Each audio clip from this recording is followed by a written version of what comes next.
Dear friends, a warm welcome from Serve Now Sri Lanka. We invite you to join our Unity service today.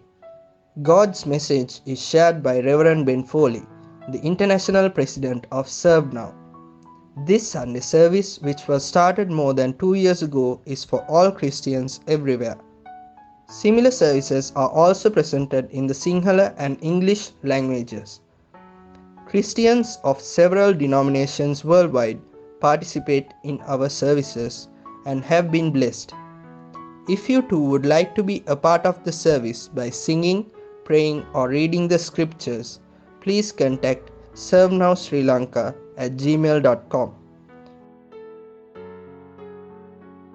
We want to make sure that you receive this service every Sunday, so please like the video and click the subscribe button and share it with others. Let's worship the Lord together.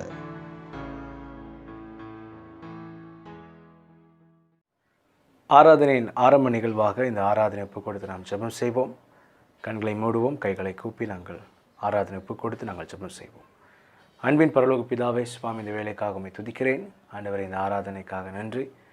ஆண்டவரே, இந்த நல்ல நாளிலும் எங்களுக்கு நீர் கொடுத்திருக்கிற இந்த ஆராதனைக்காக ஸ்தோத்திரம்.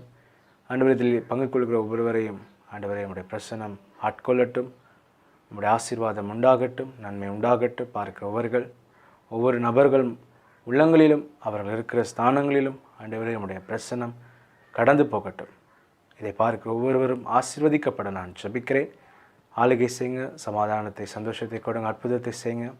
கலக்கத்தோடு, ஏக்கத்தோடு, மனபாரத்தோடு இதை பார்க்கிறவர்கள் ஆண்டவரே சுகம் அடையட்டும், கலக்கங்கள் நீங்கட்டும், பாரங்கள் நீங்கட்டும். முன்னின்று ஊழியம் செய்கிற ஒவ்வொருவருக்காய் நான் ஜெபிக்கிறேன். ஆசீர்வதிங்க. பாடல்கள், அதே போல் வார்த்தைகள் அனைத்திலும் நீர் மகிமைப்படுவீராக. உங்களுடைய நாமம் ஒன்றை இந்த நாளிலே மகிமைப்படட்டும் என்று சொல்லி நாங்கள் ஆசீர்வதித்து நாங்கள் ஜெபிக்கிறோம். உங்களுடைய தெய்வீக பிரசன்னம் ஆண்டவரை ஒவ்வொரு பேரில் உண்டாகட்டும். ஆசீர்வதிங்க, தாங்குங்க, வழி நடத்துங்க. சகல ஸ்தோத்திரங்களும், சகல துதி, சகல கனம் உமக்கே உண்டாகட்டும். இயேசுவின் நாமத்தில் ஜெபிக்கிறோம் அருமை பிதாவே, ஆமென். கருவில் இருந்தே தாங்கி வந்தீர் கிருபையினாலே, இந்நாள் வரை தாங்குகிறீர் இரக்கத்தினாலே. கருவில் இருந்தே தாங்கி வந்தீர் கிருபையினாலே, இந்நாள் வரை தாங்குகிறீர் இரக்கத்தினாலே. தாங்கி நீ தப்புவித்தீ, சுமந்தி சுகம் தந்தி. தாங்கி நீ தப்புவித்தீ, சுமந்தி சுகம் தந்தி. கருவில் இருந்தே தாங்கி வந்தீர் கிருபையினாலே, இந்நாள் வரை தாங்குகிறீர் இரக்கத்தினாலே. ஒரு மனிதன் தன் பிள்ளையை சுமந்து கொண்டு போவது போல உங்கள் தேவனாகிய கர்த்தர் உங்களை சுமந்து கொண்டு வந்ததை கண்டீர்களே. உபாகமம் 1:31.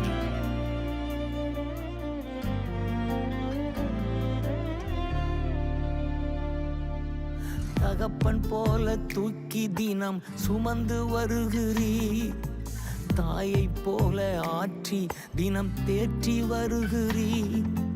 தகப்பன் போல தூக்கி தினம் சுமந்து வருகிறீர், தாயை போல ஆற்றி தினம் தேற்றி வருகிறீர்.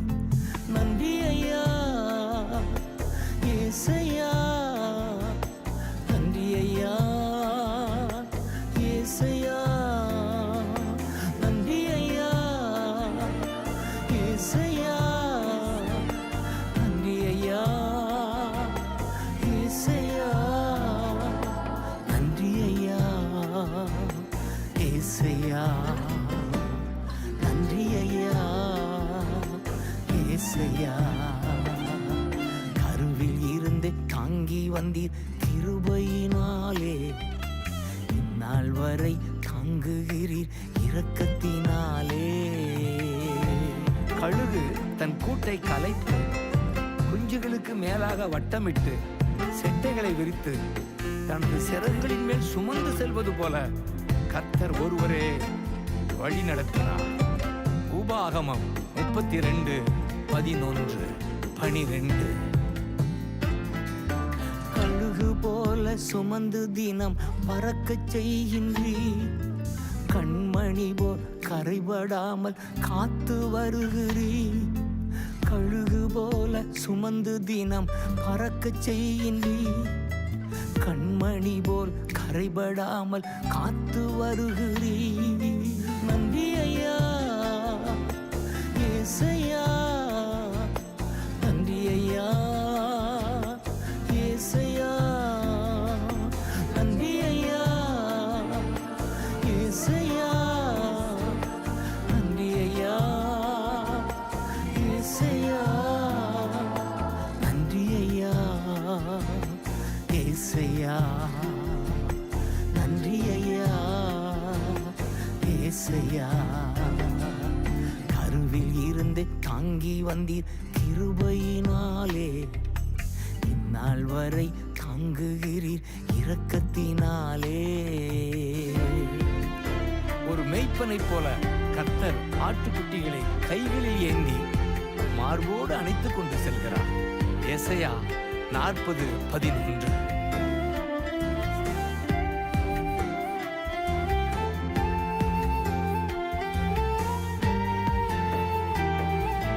மெய்ப்பன் போல கரங்களால் ஏந்தி மகிழ்கின்றீர், மடியில் வைத்து தினம் தினம் உணவு ஊட்டுகிறீர். மெய்ப்பன் போல கரங்களால் ஏந்தி மகிழ்கின்றீர், மடியில் வைத்து தினம் தினம் உணவு ஊட்டுகிறீர்.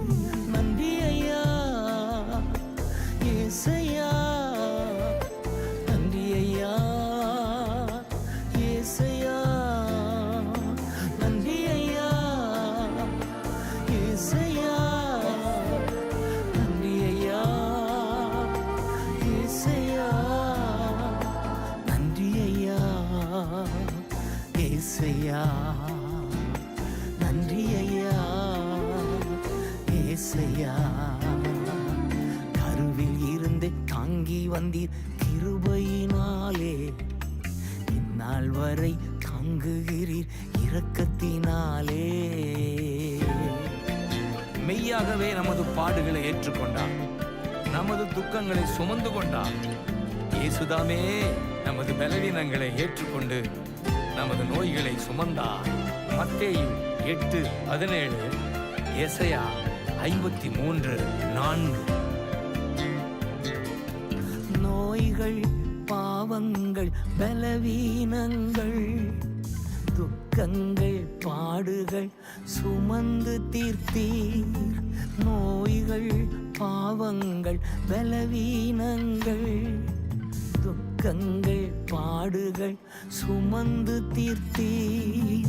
நன்றி ஐயா ஏசையா, நன்றி ஐயா ஏசையா, நன்றி ஐயா ஏசையா, நன்றி ஐயா ஏசையா, நன்றி ஐயா ஏசையா, நன்றி ஐயா ஏசையா.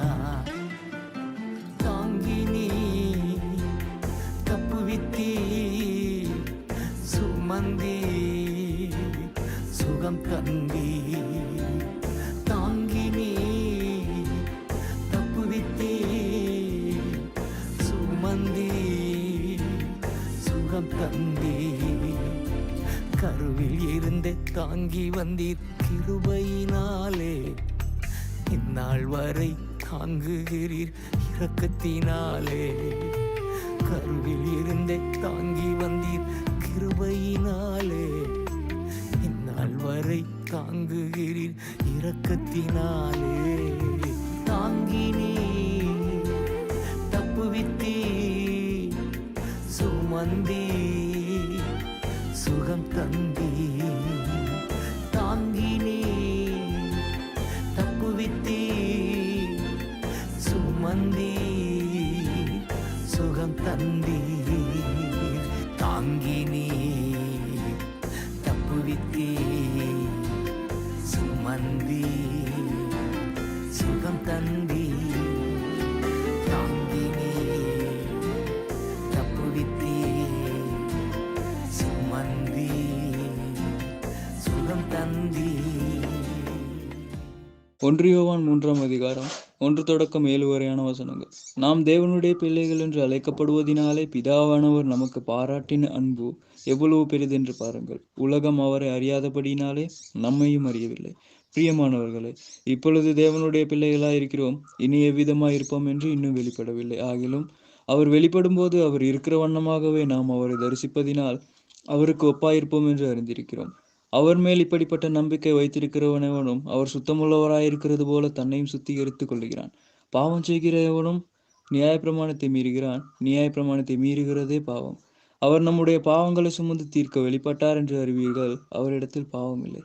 அவரில் நிலைத்திருக்கிறவனும் பாவம் செய்கிறதில்லை, பாவம் செய்கிறவனும் அவரை காணவும் இல்லை, அவரை அறியவும் இல்லை. பிள்ளைகளே, நீங்கள் ஒருவராலும் வஞ்சிக்கப்படாதிருங்கள். நீதியை செய்கிறவன் அவர் நீதி உள்ளவராய் இருக்கிறது போல தானும் நீதி உள்ளவனாய் இருக்கிறார்.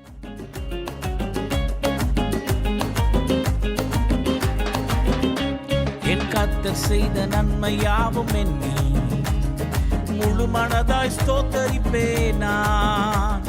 கர்த்தர் செய்த நன்மை யாவும் எண்ணி முழு மனதாய் ஸ்தோத்தரிப்பேன் நான். ஆராய்ந்து முடியாத அதிசயங்கள் செய்தீரே, முழு மனதாய் ஸ்தோத்தரிப்பேன் நான்.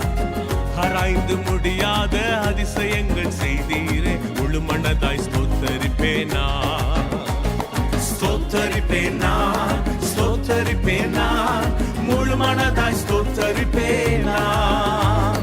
ஸ்தோத்தரிப்பேன் நான், ஸ்தோத்தரிப்பேன் நான், முழு மனதாய் ஸ்தோத்தரிப்பேன் நான். என்னில்லா நன்மைகள் என் வாழ்வில் செய்தீரே, முழு மனதாய் ஸ்தோத்தரிப்பேன் நான். என்னில்லா நன்மைகள் என் வாழ்வில் செய்தீரே, முழு மனதாய் ஸ்தோத்தரிப்பேன் நான்.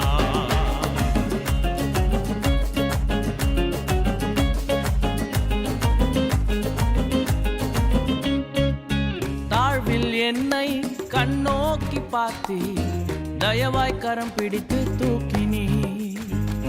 தாழ்வில் என்னை கண்ணோக்கி பார்த்தே, தயவாய் கரம் பிடித்து தூக்கினே. எட்டாத உயரத்திலே உட்கார வைத்தீரே, முழு மனதாய் ஸ்தோத்தரிப்பேன் நான். எட்டாத உயரத்திலே உட்கார வைத்தீரே, முழு மனதாய் ஸ்தோத்தரிப்பேன் நான். ஸ்தோத்தரிப்பேன் நான், ஸ்தோத்தரிப்பேன் நான், முழு மனதாய் ஸ்தோத்தரிப்பேன் நான். ஸ்தோத்தரிப்பேன் நான், ஸ்தோத்தரிப்பேன் நான், முழு மனதாய் ஸ்தோத்தரிப்பேன் நான். என்னில்லா நன்மைகள் என் வாழ்வில் செய்தீரே, முழு மனதாய் ஸ்தோத்தரிப்பேன் நான்.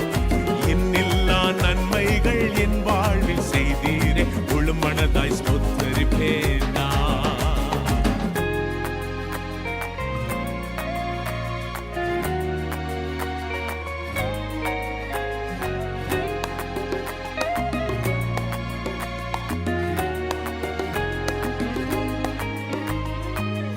என்னை என்றும் கைவிடாத நேசர் இயேசு நீதானையா. என்னை என்றும் கைவிடாத நேசர் இயேசு நீதானையா. என்னை மறவாமல் என் நினைவாயிருப்பவரே, முழு மனதாய் ஸ்தோத்தரிப்பேன் நான். என்னை மறவாமல் என் நினைவாயிருப்பவரே, முழு மனதாய் ஸ்தோத்தரிப்பேன் நான். ஸ்தோத்தரிப்பேன் நான், ஸ்தோத்தரிப்பேன் நான், முழு மனதாய் ஸ்தோத்தரிப்பேன் நான். ஸ்தோத்தரிப்பேன்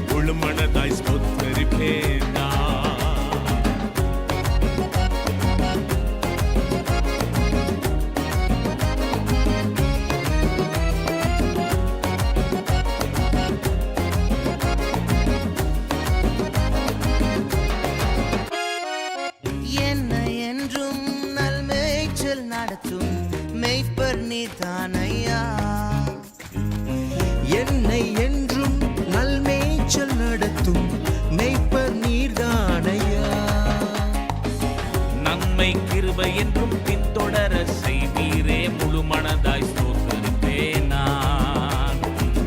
நன்மை கிருபை என்றும் பின்தொடர செய்வீரே முழு மனதாய் ஸ்தோத்தரிப்பேன் நான்.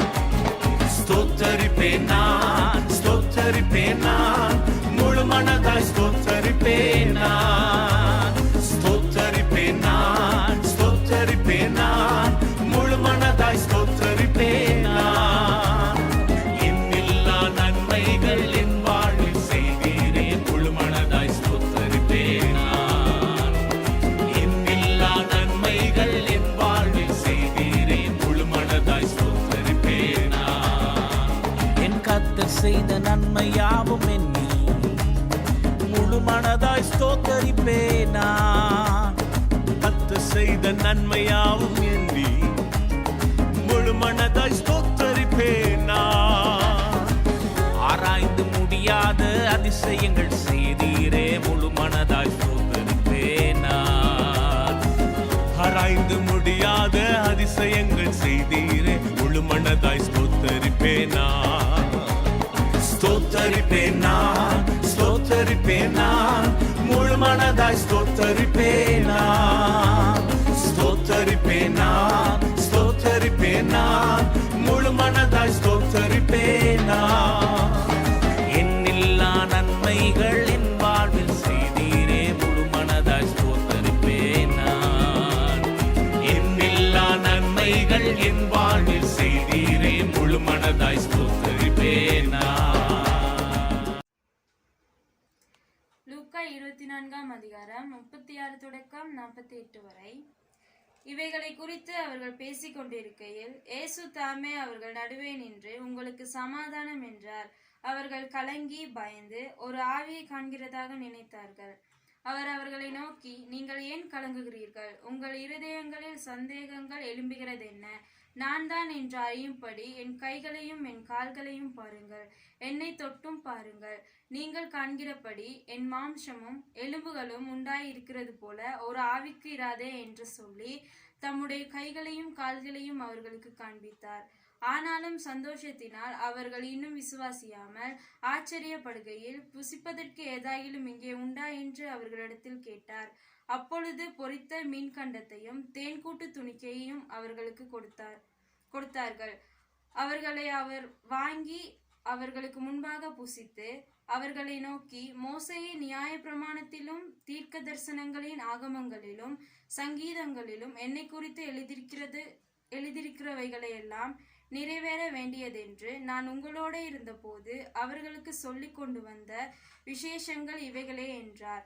அப்பொழுது வேத வாக்கியங்களை அறிந்து கொள்ளும்படி அவர்களுடைய மனதை அவர் திறந்து அவர்களை நோக்கி, எழுதியிருக்கிறபடி கிறிஸ்து பாடுபடவும் 3ஆம் நாளில் மரித்தோரில் இருந்து எழுந்திருக்கவும் வேண்டியதாயிருந்தது.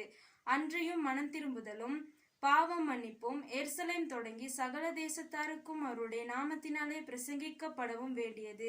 நீங்கள் இவைகளுக்கு சாட்சிகளாய் இருக்கிறீர்கள். ஆமென். உங்கள் அனைவருக்கும் இயேசுவின் நாமத்தினாலே நல்வாழ்த்துக்கள். இந்த வாரம் எங்கள் வாசிப்புக்காக நாம் தெரிந்து கொண்ட நற்செய்தி பகுதியானது லூக்கா எழுதின சுவிசேஷம் 24ஆம் அதிகாரம் 36வது வசனம் முதல் 48 வரையிலான வசனங்கள். இது உண்மையிலே கடந்த வாரம் யோவான் நற்செய்தியிலிருந்து நாம் பார்த்த விடயங்களின் மற்றும் ஒரு பதிப்பாக காணப்படுகின்றது. இயேசு காட்சியளித்தமை பற்றிய விடயங்களை பார்க்கும் போது நாம் லூக்காவின் சுவிசேஷ பதிப்பில் சில வித்தியாசமான நுணுக்கங்களையும் நுண்ணறிவுகளையும் அவர் உட்புகுத்தி இருப்பதை காணக்கூடியதாய் இருக்கிறது. அவர் மரித்தோரில் இருந்து உயிர்த்தெழுந்த பின் அவருடைய சீடர்கள் யாவரும் ஒன்றாக இருந்தபோது காட்சியளித்திருந்தாலும் அதற்கு முன்பாக அவர் எம்மாவு என்கிற கிராமத்துக்கு போகும் வழியில் சில சீஷர்களுக்கு தோன்றி காட்சி அளித்துள்ளார் என்று லூக்கா புத்தகம் நமக்கு காண்பிக்கிறது. இந்த சம்பவத்துக்கு முன்பாக நடந்த கதை இதுதான். அந்த சீஷர்கள் தாங்கள் வழியிலே இயேசுவை எதிர்கொண்டதை பற்றி மற்ற சீஷர்களை சந்தித்து அவர்களோடு சொல்லி கொண்டிருந்த போதுதான் இயேசு அவர்கள் மத்தியிலே வந்து நின்று உங்களுக்கு சமாதானம் என்று கூறுகிறார். இயேசுவை பற்றிய தங்கள் அனுபவத்தை குறித்து மற்றவர்கள் சாட்சி கொடுக்கும் வேளையில் இயேசு வெளிப்பட்டு மற்றவர்களும் அத்தகைய அனுபவத்தை பெறும்படி அவர்கள் மத்தியிலே தோன்றினார். மற்றவர்கள் இயேசுவை பற்றி சாட்சி கொடுப்பதும் நாமும் நமக்கும் அவருக்கும் இடையில் இருக்கும் உறவை மற்றும் அனுபவத்தை பற்றி பேசுவதும் முக்கியமான ஒரு விடயம் என்று நான் கருதுகிறேன்.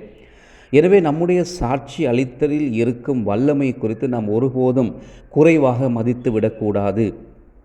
அதாவது ஜீவனுள்ள இரட்சகரை குறித்த சத்தியத்தை மற்றவர்களுக்கு அறிவிக்கும் போது அவர் அடிக்கடி தம்மை நமக்கு காண்பிப்பவராக காணப்படுகின்றார். உண்மையிலே அதை அனுபவிப்பவர்கள் அவருடைய உயிர்த்தெழுதல் மற்றும் நற்செய்தி குறித்து நிச்சயமாகவே நம்புவார்கள். உண்மையிலே முடிவாக நாம் பார்க்கும் போது இயேசு தம்முடைய சீஷர்களுக்கு தோன்றியதன் நோக்கம் என்னவென்றால் அவர் உண்மையில் உயிர்த்தெழுந்தார் என்ற சத்தியத்தை அவர்களுக்கு உணர்த்துவதற்காக தான். காரணம், மற்றவர்களும் நற்செய்தியை கேட்க வேண்டும். மேலும் இயேசுவானவர் நம்மை ஊக்குவித்து நமக்கு அதிகாரம் அளித்து நம்மை அனுப்ப காரணம் நாம் போய் அவர் சார்பாக இதை செய்யும்படியாக தான். சீஷர்களுக்கு இயேசு தோன்றிய இந்த நிகழ்வுகள் அனைத்தும் அவர்கள் போய் மற்றவர்களுக்கு சாட்சிகளாக வேண்டும் என்கின்ற முடிவான ஒரே நோக்கத்துக்காகவே நடைபெற்றுள்ளது என்பதை நாம் காண்கின்றோம். அனுப்பப்பட்ட உணர்வு, நற்செய்தியை பகிர்ந்து கொள்ள அதிகாரம் அளித்தல், உயிர்த்தெழுந்த இரட்சகருக்கு சாட்சியாக இருத்தல் போன்ற அனைத்து விடயங்களும் இயேசு கிறிஸ்துவின் உயிர்த்தெழுதல் பதிவுகளிலே இணைக்கப்பட்டிருக்கின்றது. ஆகவே உங்கள் சாட்சியை குறித்து சிந்திக்க தொடங்குங்கள் என்று நான் உங்களை ஊக்குவிக்க விரும்புகிறேன். இயேசுவை அவருடைய சீஷர்கள் சரீர பிரகாரமாக பார்த்தது போல நாம் பார்க்கவில்லை என்பது எமக்கு தெரியும். ஆனால் நாம் எப்படி இயேசுவை சந்தித்தோம், அவருடைய இரட்சிப்பை நம் இருதயங்களிலும் வாழ்விலும் நாம் எப்போது அனுபவித்தோம், அந்த சந்தர்ப்ப சூழ்நிலை நமக்கு எப்படிப்பட்டதாக இருந்தது, கிறிஸ்துவுக்கு முன் நம் வாழ்க்கை எப்படி, கிறிஸ்துவை அறிந்து அவரிடத்திலே வந்த பிறகு நம்முடைய வாழ்க்கை எப்படி மாறியிருக்கிறது, இப்படிப்பட்ட காரியங்களை தான் நாம் மற்றவர்களுடன் பகிர்ந்து கொள்ள வேண்டும். முக்கியமாக வெறுமனே நம்முடைய அனுபவங்களை மாத்திரம் அல்லாமல் பரிசுத்த வேதாகமம் நமக்கு என்ன கூறுகின்றது என்பதையும் நாம் எடுத்துரைக்க வேண்டும். அவர் நம்முடைய பாவங்களை மன்னிக்கிறவர் என்றும் நித்திய ஜீவன் என்னும் பரிசை நமக்கு கொடுக்கிறவர் என்றும் நாம் எடுத்துரைக்க வேண்டும். இயேசுவை விசுவாசிப்பவர்களுக்கு ஒரு புதிய அடையாளத்தை அவர் கொடுக்கின்றார் என்றும் அவர்களின் பெயர்கள் பரலோகத்திலும் ஆட்டுக்குட்டியானவருடைய ஜீவ புஸ்தகத்திலும் எழுதப்படும் என்றும் பழையவைகள் யாவும் ஒளிந்து அவர் நமக்கு ஒரு புதிய வாழ்க்கையை தந்து புது படைப்பாய் நம்மை மாற்றுகின்றார் என்கிற சத்தியத்தையும் நாம் இயேசுவை நம் இரட்சகராக ஆண்டவராக அறிந்து கொள்வதற்கூடாக ஒரு முழுமையையும் மகிழ்ச்சியையும் சமாதானத்தையும் பெற்றுக்கொள்ள முடியும் என்பதையும் அவர் நமக்காக பரலோகத்தில் ஒரு இடத்தையும் இல்லத்தையும் ஆயத்தப்படுத்தி கொண்டிருக்கிறார் என்கிற சத்தியத்தையும் அவர் உண்மையில் நம்முடைய பாவங்களுக்காக சிலுவையில் மரித்தார் என்றும் நம்மை அவருடன் ஒப்புரவாக்கும்படிக்கு அவர் சிலுவையிலே அறையப்பட்டு மரித்து மற்றும் அடக்கம் செய்யப்பட்டார் என்கின்ற சத்தியத்தையும் 3வது நாளில் அவர் மரித்தோரில் இருந்து மரணத்தை ஜெயித்து உயிர்த்தெழுந்தார் என்கின்ற நல்ல செய்தியையும் நாம் அறிவிக்க தவறக்கூடாது. இயேசு செய்த அனைத்து காரியங்களையும் குறித்து நாம் மற்றவர்களுக்கு சொல்ல வேண்டும். அவருடைய பிரதிநிதிகளாக நாம் இந்த பூமியிலே செயல்பட வேண்டும். அவர் நம்மை இந்த உலகத்திலே அவரது ஸ்தானாதிபதிகளாக வைத்திருக்கின்றார். நாம் இதை மற்றவர்களுக்கு அறிவிக்கும் போது அவர்களும் இதை விசுவாசித்து நித்திய ஜீவனை பெற்றுக்கொள்வார்கள். இவ்விதமான ஒரு செயல்முறைக்குள்ளாக தான் இயேசு தம்முடைய சீஷர்களை அழைத்து சென்றார். இந்த இடத்தில் நடைபெறும் காரியங்கள் அனைத்தும் ஒரு விதமான செயல்முறைதான். இயேசு அவர்கள் மத்தியில் நின்று உங்களுக்கு சமாதானம் என்று அவர்களுடன் சமாதானத்தை குறித்து பேசினாலும் அந்த உடனே அவர்கள் சமாதானத்தை பெற்று அனுபவிக்கவில்லை. இதை லூக்கா தனது புத்தகத்திலே மிக தெளிவாக பதிவு செய்திருக்கின்றார். 37ஆம் வசனமானது அவர்கள் ஒரு ஆவியை கண்டதாக நினைத்து திடுக்கிட்டு பயந்தார்கள் என்று கூறுகிறது. அவர்கள் இந்த முழு சூழ்நிலையையும் தவறாக புரிந்து கொண்டு தவறாக விளங்கி கொண்டார்கள் என்பதை இந்த வசனம் நமக்கு காண்பித்து கொடுக்கிறது. இந்த முழு சூழ்நிலையும் அவர்கள் மிகவும் அங்கே முழு சூழ்நிலையிலும் அவர்கள் மிகவும் பயந்தவர்களாக இருந்தார்கள். இந்த சம்பவத்தை நீங்கள் நன்றாக அறிந்திருக்கிறீர்கள். நான் சற்று இங்கே நிறுத்தி உங்களை சிந்திக்க தூண்டுகின்றேன். ஏனென்றால் எல்லாவற்றையும் நமக்கு உடனடியாக புரிந்து கொள்ள முடியாது. எல்லாவற்றையும் எப்போது நமக்கு தெளிவாக பார்த்துவிடவும் முடியாது. உண்மையில் அப்போஸ்தலனாகிய பவுல் சொல்வது போல நாம் அனைவரும் இப்போது பகுதியாகத்தான் காரியங்களை பார்க்கின்றோம். அந்த படங்கள் மங்கலாகவே நமக்கு தெரிகின்றது. அது முழுமையான படம் அல்ல. நமக்கு அதை குறித்த பூரண தெளிவு இன்னமும் கிடைக்கவில்லை. ஆனால் இயேசுவுக்கு நம்முடைய பார்வைகளை ஒழுங்குபடுத்த முடியும். அவருக்கு நம்முடைய கண்களை திறக்க முடியும் என்பதை 45வது வசனத்தில் காண்கிறோம். பாருங்கள், 45வது வசனத்தை பார்க்கும் போது அவர் பொறுமையாக தன் சீஷர்களோடு தொடர்ந்து பயணிக்கும் போது அவர்கள் வேத வசனங்களை புரிந்து கொள்ளும் வகையில் அவர்களுடைய மனதை திறந்ததாக இந்த வசனம் கூறுகிறது. இதற்கு முன்பாகவே அவர்களின் உணர்வுகளின் நிலைமை அறிந்து சவால் விடுவதை பார்க்கிறோம். நீங்கள் ஏன் கவலையாக இருக்கிறீர்கள்? ஏன் உங்கள் இருதயங்களிலே சந்தேகங்கள் எழும்புகிறது என்று அவர்களிடத்திலே அவர் கேட்பதை நாங்கள் பார்க்கிறோம். நாம் அனைவரும் நமக்கு நாமே கேட்டுக்கொள்ள வேண்டிய ஒரு நல்ல கேள்வியாக இந்த கேள்வி இருக்கிறது. பாருங்கள், இயேசுவுக்கு இவ்வாறு நம்மிடம் கேட்க முடியுமா? ஏன் நீங்கள் கலங்கி போயிருக்கிறீர்கள்? ஏன் நீங்கள் பயந்து போயிருக்கிறீர்கள்? ஏன் பல சந்தேகங்கள் உங்கள் உள்ளத்தில் எழுந்து உங்கள் பார்வையை மழுங்கடித்து நான் தான் அவர் என்றும் நான் உயிர்த்தெழுந்து விட்டேன் என்ற உண்மையையும் நம்ப முடியாதபடி ஏன் அவைகள் உங்களை தடுக்கின்றது? அவர்களின் கவனத்தை ஈர்க்கவும் ஆதாரபூர்வமாக நிரூபிப்பதற்கும் அவரது கைகள் கால்கள் என்பவற்றை பார்ப்பதற்கூடாக அவர் ஒரு ஆவி அல்ல, மாறாக அவர் உயிர்த்தெழுந்த இயேசுதான் என்பதை அவர்கள் புரிந்து கொள்வதற்காக அவர் அவர்களுடன் தொடர்ந்து பயணிக்கின்றார். அவர் தொடர்ந்தும் அவர்களுடன் செயல்பட்டு கொண்டிருந்தார். எப்பொழுதெல்லாம் நம் உணர்வுகள் அதிகரிக்கின்றதோ அப்பொழுதுதான் நாம் சிறந்ததை பெற முடியும். வெளிப்படையான ஆதாரத்தை பார்க்கும் போது, அதாவது வெறுமையாக்கப்பட்ட கல்லறையும் தொலைந்து போயிருந்த அவருடைய சரீரமுமே அவரது உயிர்த்தெழுதலுக்கு போதுமான நம்பத்தக்க ஆதாரங்களாக இருக்கின்றது. யாரோ அவரது சரீரத்தை எடுத்து சென்றதாக இல்லை, அல்லது ஏதோ ஒரு சதி செய்து அவருடைய உடலை எங்கோ மறைத்து வைத்த சம்பவமாகவோ இதை நாம் பார்க்க முடியாது. வெற்று கல்லறையை பற்றிய நம்பத்தகுந்த ஒரே விளக்கம் என்னவென்றால், இயேசு உண்மையிலே மரித்தோரில் இருந்து உயிர்த்தெழுந்தார் என்பதாகும். வாழ்க்கை மாற்றப்பட்ட சீஷர்களின் சாட்சிகளை பிற்காலத்தில் எழுதப்பட்ட சபை வரலாறு முழுவதும் படித்து பாருங்கள். இயேசு கிறிஸ்துவின் வல்லமையினாலும் பிரசன்னத்தினாலும் உண்மையான சாட்சியங்களாலும் முற்றிலும் மாற்றமடைந்த வாழ்க்கைகளை பாருங்கள். அவர்களது வல்லமையான சாட்சிகளை பாருங்கள். உங்கள் உணர்வுகளை நம்ப வேண்டாம், சாட்சியங்களை பாருங்கள். உங்கள் உணர்ச்சிகளிலே நீங்கள் தங்கியிருக்க வேண்டாம். சில சமயங்களில் உங்களுக்கு நீங்களே சவாலை ஏற்படுத்த அல்லது இயேசு கிறிஸ்து உங்களுக்கு சவால் கொடுக்க நீங்கள் இந்த கேள்விகளை திரும்ப கேட்டுக்கொள்ள வேண்டும். ஏன் நீங்கள் கலங்கி போயிருக்கிறீர்கள்? அவர்களோடு இருந்தும் அவர்கள் போராடி கொண்டிருந்தார்கள் இல்லையா? அவர் தன்னை காண்பித்த பிறகும் அவர்கள் தங்கள் உணர்ச்சிகளில் மூழ்கி போயிருந்தார்கள் அல்லவா? அவர்கள் மகிழ்ச்சி நிமித்தம் அதிர்ச்சி நிமித்தம் உண்மையிலே அவர்கள் இன்னும் நம்ப முடியாத நிலைமையில் இருந்தார்கள் என்பதாக தான் வேதம் நமக்கு கூறுகின்றது. எனக்கு நகைச்சுவையாக இருக்கிற ஒரு காரியத்தை அவர் அங்கே கேட்கிறார். பாருங்கள், அதாவது அவர் சாப்பிட ஏதாவது உங்களிடத்தில் இருக்கிறதா என்று தன் சீஷர்களை பார்த்து கேட்டார். அவர்கள் அவருக்கு ஒரு துண்டு மீன் கொடுத்தார்கள். அவர் அதை எடுத்து அவர்கள் முன்னணியிலே சாப்பிட்டார். அவர் அவர்களிடம் சாப்பிட ஏதாவது உணவு கேட்பதை நாங்கள் இங்கே பார்க்கின்றோம். அவர் ஒரு ஆவி கிடையாது என்பதை உறுதிப்படுத்த அவர்கள் அனைவரது முன்னிலையிலும் சாப்பிட ஒரு உணவை கேட்டார். அவர்கள் முன்னிலையிலே அவர் சாதாரண ஒருவரைப் போல அந்த மீன் துண்டை எடுத்து சாப்பிட்டார். நம் வாழ்க்கையில் ஒரு சாதாரண அங்கமாக எடுத்துக்கொள்ளும் விடயமான அதாவது உணவு அருந்துதல் போன்ற ஒரு சாதாரண விடயத்தை அவர்கள் முன்பாக செய்வதை நாம் இந்த பகுதியிலே பார்க்கின்றோம். இது அவர்தான் என்று நம்பும் விடயத்தில் ஒரு ஆழமான தாக்கத்தை அவருடைய சீஷருடைய வாழ்க்கையில் ஏற்படுத்தியது. பின்னர் இவை அனைத்தும் வேதத்தில் எழுதப்பட்டு தீர்க்க தரிசனமாக உரைக்கப்பட்ட விடயங்கள் என்பதை அவர்களுக்கு நினைவுபடுத்தினார். இவை அனைத்து மோசேயின் ஆகமத்திலும் தீர்க்கதரிசன புத்தகங்களிலும் சங்கீதங்களிலும் எழுதப்பட்டவைகளின் நிறைவேறுதலை குறிக்கிறது என்பதை அவர் மிக தெளிவாக அவர்களுக்கு காண்பித்தும் கொடுத்தார். அந்த நேரத்தில் தான் அவர்கள் புரிந்து கொள்ளும்படி அவர்களுடைய மனதை திறக்கிறார். பின்னர் அவர் அந்த நற்செய்தி அவர்களுக்கு விளக்கியதன் பிறகு இதையெல்லாம் மற்றவருடன் பகிர்ந்து கொள்ளவும் தனக்கு சாட்சிக்காரர்களாக இருக்க வேண்டும் என்று கூறி இதற்கு தேவையான அதிகாரத்தை அவர்களுக்கு அளிக்கப் போவதாக அவர்களிடம் அவர் கூறினார்.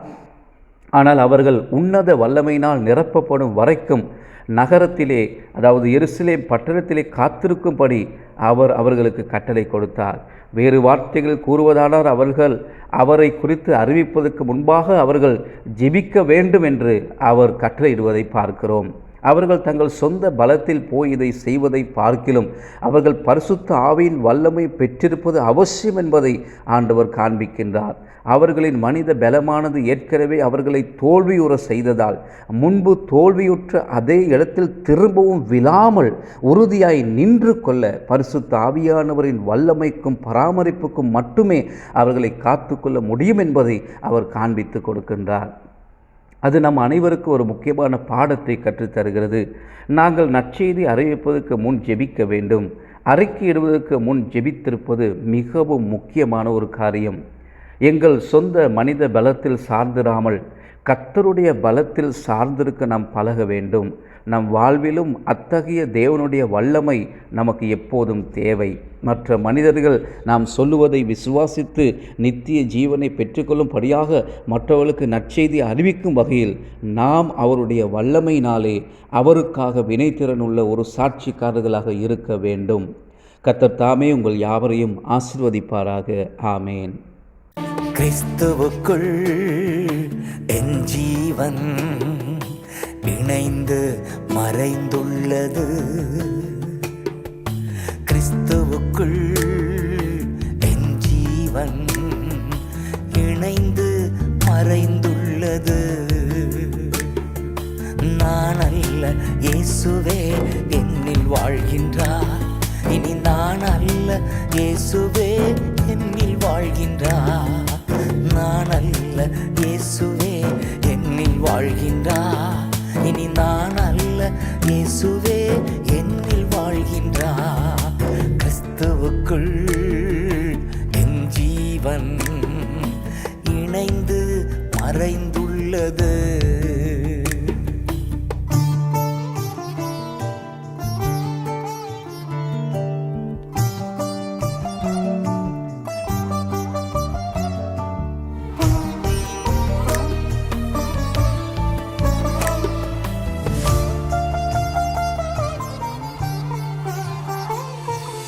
லாபமான அனைத்தையுமே நஷ்டம் என்று கருதுகிறே. லாபமான அனைத்தையுமே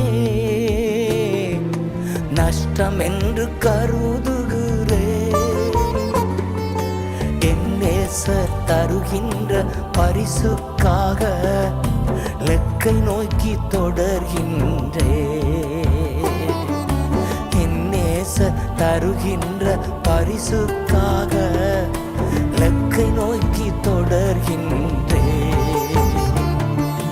நான் அல்ல, இயேசுவே என்னில் வாழ்கின்றார். இனி நான் அல்ல, இயேசுவே என்னில் வாழ்கின்றார். நான் அல்ல, இயேசுவே என்னில் வாழ்கின்றார். இனி நான் அல்ல, இயேசுவே என்னில் வாழ்கின்றார். கிறிஸ்துவுக்குள் என் ஜீவன் இணைந்து மறைந்துள்ளது.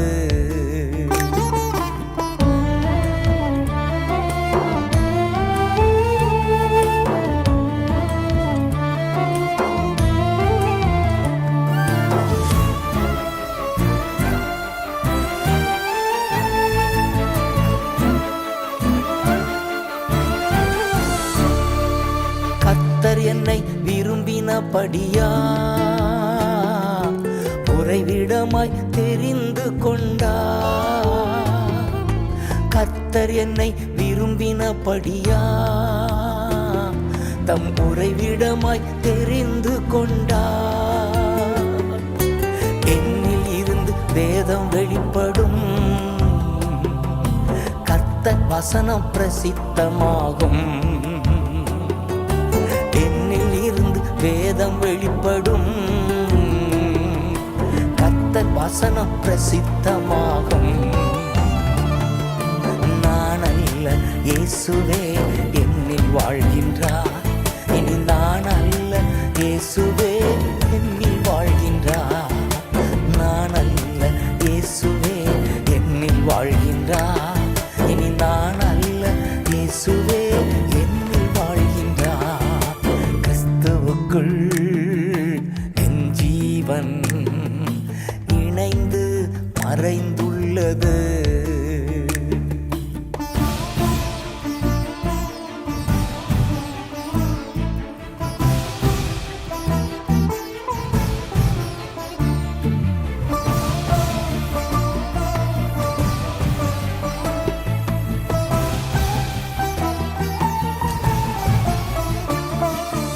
இரவும் பகலும் மௌனமாயிராத ஜாமக்காரன் நான் தானே. இரவும் பகலும் மௌனமாயிராத ஜாமக்காரன் நான் தானே. அமெரிக்கையாய் ஒருபோதும் இருப்பதில்லை, எழுப்புதல் நான் காணும் வரை. அமெரிக்கையால் ஒருபோதும் இருப்பதில்லை, தேசத்தில் எழுப்புதல் நான் காணும் வரை. நான் அல்ல, இயேசுவே என்னில் வாழ்கின்றார். இனி நான் அல்ல, இயேசுவே என்னில் வாழ்கின்றார். நான் அல்ல, இயேசுவே என்னில் வாழ்கின்றார். இனி நான் அல்ல, இயேசுவே என்னில் வாழ்கின்றார். கிறிஸ்துவுக்குள் என் ஜீவன் இணைந்து மறைந்துள்ளது.